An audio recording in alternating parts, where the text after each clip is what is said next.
I'm Jane McGrain. I live in Ionia, Iowa. I've been a resident of Ionia most of my life. However, I've lived in several other states and other locations, but I came back to my hometown to live in 1971 after I got married. So I am a native of Chickasaw County and proud of it. The Chickasaw Indians, I believe, came down from the northern part or the southern part of Minnesota into this county, and that's why we got the name Chickasaw. However, I can't prove that. I do know at one time a group of Native Americans did come to a half a mile north of Ionia to an open field.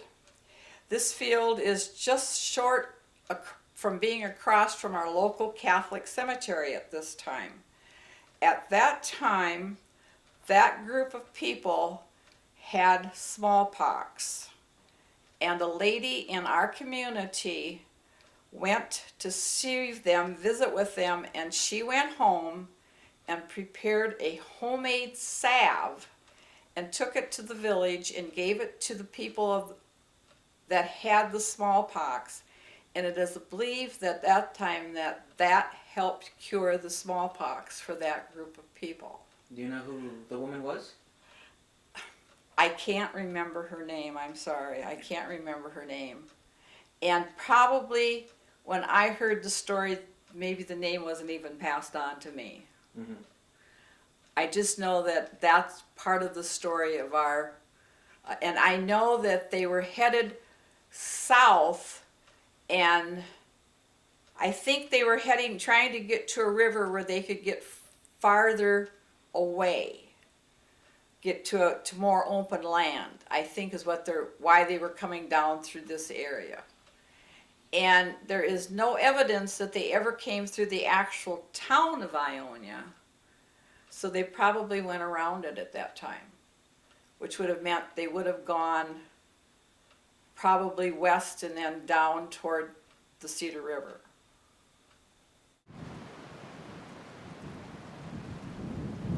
I'm Chuck Coltrane, and that last name is Coltrain. That's a Scottish name. I married into the family here. My wife is from this area since the family came from Germany in 1854 and settled here. And we acquired the land in 1980 from the family, and so we've had it for a number of years. It was bought by the family originally in 1807 and 1907, excuse me, and 1908, and so very familiar with the area, and we enjoyed it. So we settled here as a part-time residence also.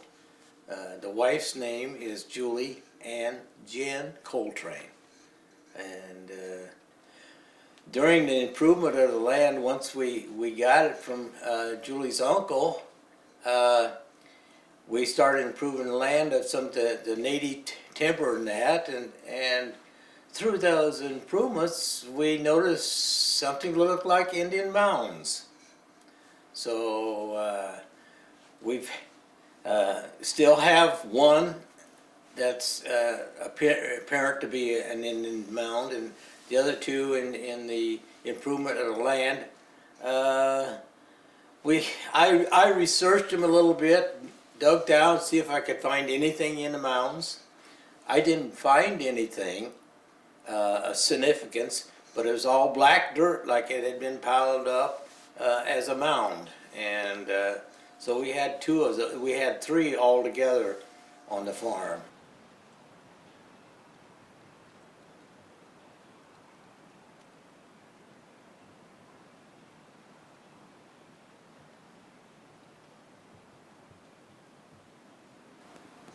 I mentioned earlier about the massacre that occurred over by Deerfield. If you could just tell me what you remember hearing about that. The only information I know about that is through my husband's family, and all I know is that where the massacre took place, later on a church was built there, but I don't know if there was any reasoning for doing that other than that land was available for a church. But as far as any deaths or anything in that region or that particular area, I don't remember him mentioning anything like that. And I don't believe I've ever seen any history relating to any deaths in there. I think that group of Indians definitely just wanted to get to a safer place. I don't think they were warriors. I don't think it was that type of a trip. Because I do remember him saying there were a lot of women and children in the group. Mm-hmm. And so that was not a warrior group. The county's now called Chickasaw, which pretty much resembles an Indian name, so I would think that the Chickasaw tribe was here. The Wapsipinicon River is a shallow and it's a wide, and it has wetlands and a lot of timber on it.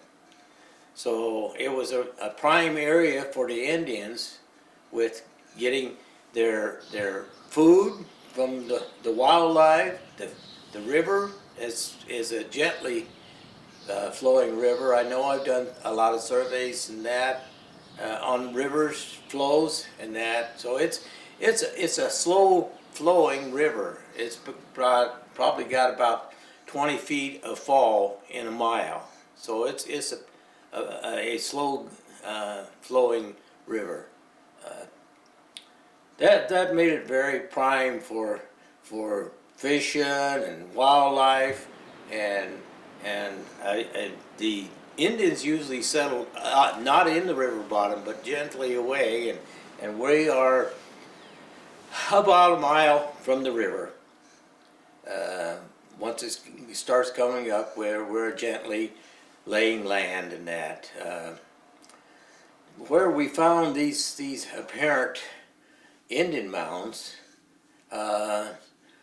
was in the big oaks, and I have cut down some of the big oaks that's died, and they were a tree rings on it, growth rings, indicated they was over 150 years old. So they're very old trees. Storytelling culture here, just from your experience?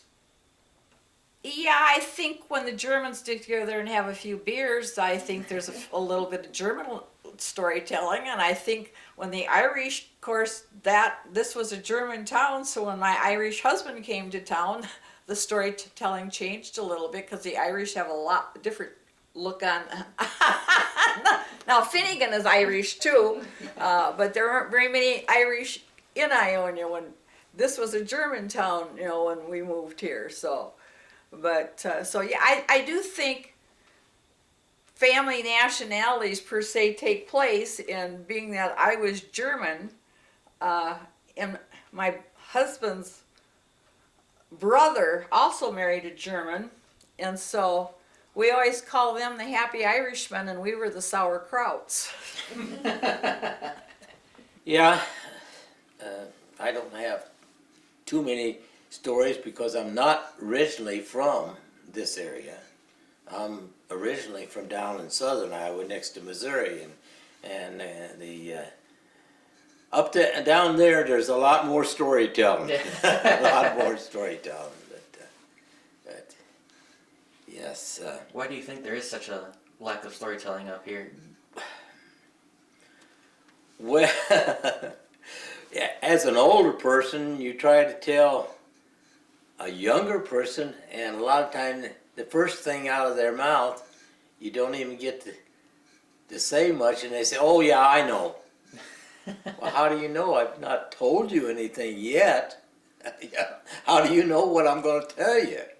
So we get cut short a little bit sometimes, and it was so much different back then.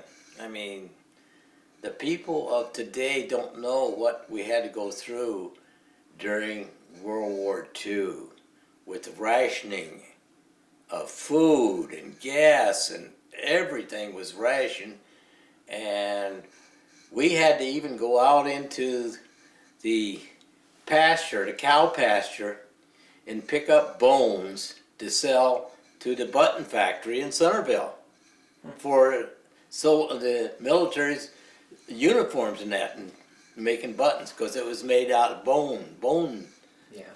back in them days, and everything comes from China now. we know, but yeah, things was a lot different and a lot harder. But we don't know what hard times are, and we hope we never have to see hard times again.